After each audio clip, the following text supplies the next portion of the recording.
En las décadas previas a la Primera Guerra Mundial, la economía de Argentina se había modificado por la gran expansión del comercio y las finanzas mundiales.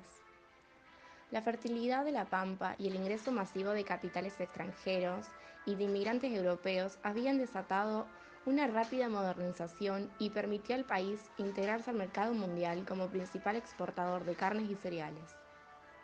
Con el estallido de la guerra cambió e inició otra era para la Argentina.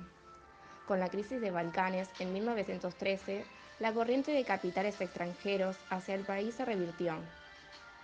Unos pocos meses después, en agosto de 1914, la declaración de guerra desarticuló el comercio internacional, incrementando los costos de los fletes y modificando la demanda en los mercados europeos, lo que produjo una caída en las exportaciones argentinas.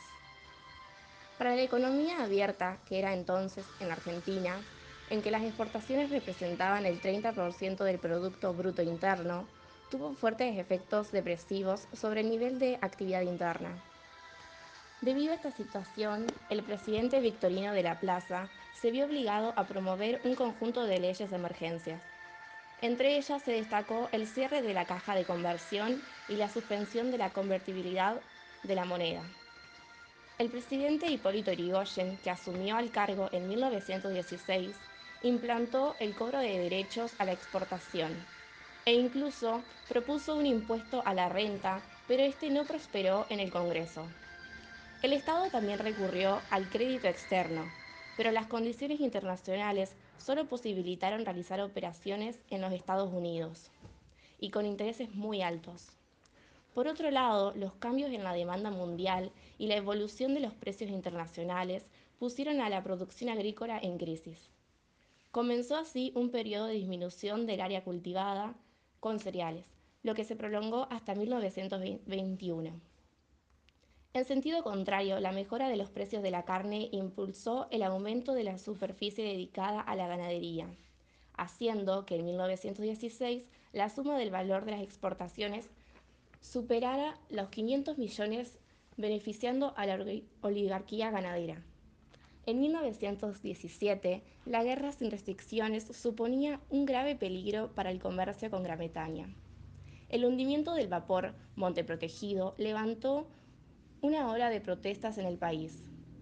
La oligarquía exigía la ruptura de relaciones diplomáticas con los imperios centrales, haciendo que la opinión pública se dividiera en rupturistas, que eran los simpatizantes de la Gran Bretaña, Francia, la vigilia oligárquica, partidos tradicionales, la prensa seria, y a esto se agregaron los socialistas, que componían grupos parlamentarios y la mayoría de la dirección del Partido Socialista. Por otro lado, se encontraban los neutralistas, que eran los representantes de la débil burguesía nacional, los pequeños industriales, los dueños de talleres y todos aquellos que comenzaban sus carreras de empresarios o se beneficiaban por el papel proteccionismo objetivo. Los neutralistas conjugaban los sectores populares que veían el conflicto como rivalidad ajena a sus intereses. Irigoyen fue fiel a este ideal hasta el fin de la guerra.